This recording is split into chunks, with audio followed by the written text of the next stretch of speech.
Salam kamir, kekaguman ilahi mengarah pada iman dan rahmat. Saudara-saudari yang terkasih, saya merasa jantung saya bermasalah ini. Maka saya merasa sesek dan sepertinya ada sesuatu yang mengganjal di sekitar organ jantung saya. Maka saya langsung cepat-cepat memakai oximeter untuk mengukur berapa denyut jantung saya dan berapa kali dalam 1 menit. Kemudian juga oksigen berapa kali. Karena ini yang membuat atau bisa mendeteksi kenapa saya berdebar-debar, kenapa saya tidak tenang hatinya, kenapa saya merasakan ada sesuatu yang mengganjal di dalam sekitar organ jantung saya ini. Saya terasa sesek, tapi nggak bisa berbuat apa-apa.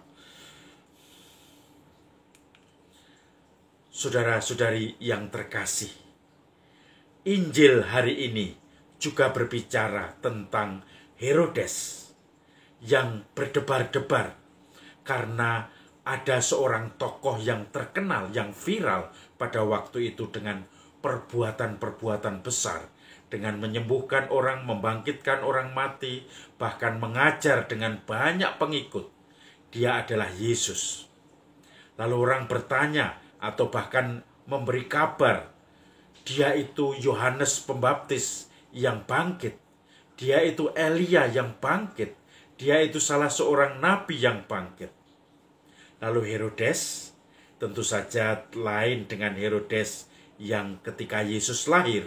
Itu Herodes yang membunuh bayi ketika Yesus lahir.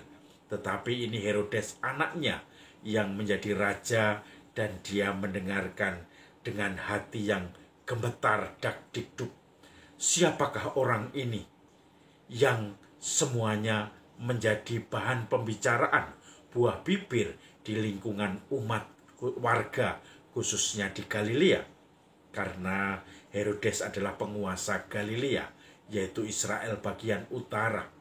Kemudian Herodes ini yakin tidak mungkin Yohanes Pembaptis. Dia sudah saya penggal kepalanya. Lalu siapa tokoh itu? Dak-dikduk. Saudara-saudari yang terkasih, hari ini kita juga, terutama yang di Jawa Tengah, yang di Semarang, mendengar berita seorang PNS yang bekerja di Bapenda, itu dengan nama Iwan Budi Prasetyo. Dia lulusan Debrito, adik kelas saya, angkatan 90. Saya lulusan Debrito 88, dia angkatan 90. Dan ditemukan tewas dengan mengenaskan. Dia pegawai Dispenda, pegawai Bapenda, kemudian dia seharusnya bersaksi tentang perkara korupsi di Semarang, yaitu korupsi hibah tanah di Bojo, Semarang.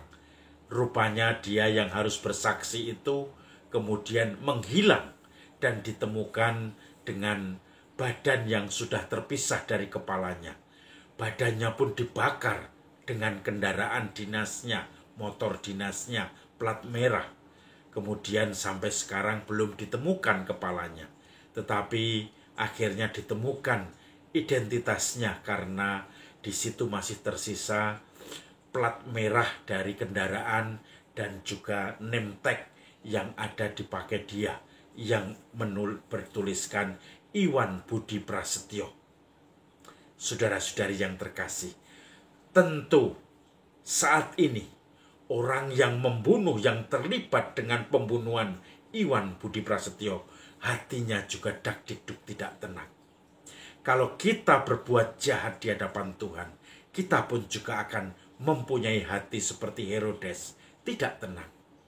Tetapi ketidaktenangan itu bisa mengajak kita jatuh kepada dosa yang lebih berat lagi, kesalahan yang lebih berat, atau justru mengajak kita untuk menyesal, bertobat, menyadari dan kita kembali kepada Tuhan. Kita kembali kepada kebenaran. Maka saudara-saudari yang terkasih, kadang seperti saya yakin pembunuh dari Iwan Budi Prasetyo yang ditemukan di semak-semak di Pantai Marina itu, pasti juga sekarang ini deg-degan, tidak bisa tidur, tidak bisa makan enak, karena dia pasti dicari oleh polisi. Bukan hanya itu juga, dia pasti ada rasa berdosa, rasa penyesalan, karena membunuh dengan memutilasi dari korbannya, karena sampai sekarang pun kepalanya belum ditemukan. Maka saudara-saudari yang terkasih, bisa membuat orang tersebut lalu menghadap polisi untuk mengakui segala perbuatannya. Siapa yang menjadi dalang dari pembunuhan Iwan, pegawai PNS Bapenda itu. Atau sebaliknya, dia tetap takut menutupi dengan getaran-getaran hati itu, sekaligus semakin bertambah parah dosanya. Suara hatinya ditutup karena apa? Mulai membiasakan diri dengan perbuatan jahat. Ketika suara hati berbicara, mulai dibungkam oleh dia. Ketika dia sembunyi, tidak pernah mau mengakui siapa yang menjadi dalang dari pembunuhan ini, yang berhubungan dengan korupsi itu. Saudara-saudari yang terkasih, kita pun kadang merasa tidak tenang. Bahkan ketika kita berdoa, kita menemukan sabda Tuhan, dan ternyata sabda itu membuat kita merasa deg-degan, tidak tenang. Artinya, sabda Tuhan yang menjadi bahan doa kita itu mengajak kita untuk bertanya, apakah ini yang dikehendaki Tuhan? Kenapa saya membaca kitab ini atau firman ini selalu merasa deg-degan, selalu merasa tidak tenang? Maka kalau kita melihat Herodes, harusnya Herodes juga merefleksikan diri. Mengapa dia merasa tidak tenang? Siapakah orang ini? Yaitu Yesus yang menjadi buah bibir banyak orang. Karena dia mengajarkan ajaran-ajaran baru. Maka kemudian ketidaktenangan itu bisa membuat kita semakin sempurna ketika kita refleksi, evaluasi diri kita dan menemukan kehendak Tuhan. Atau sebaliknya, kita tetap menutupi suara itu sehingga kita tetap sama, bahkan lebih jelek lagi, lebih jahat lagi, karena menutupi segala tindakan-tindakan dosa kita. Mari kita mencoba memperbaharui diri kita dengan rasa, mengolah rasa tidak tenang itu menjadi sesuatu yang dikehendaki Tuhan, dan kita menemukan kehendak Tuhan itu.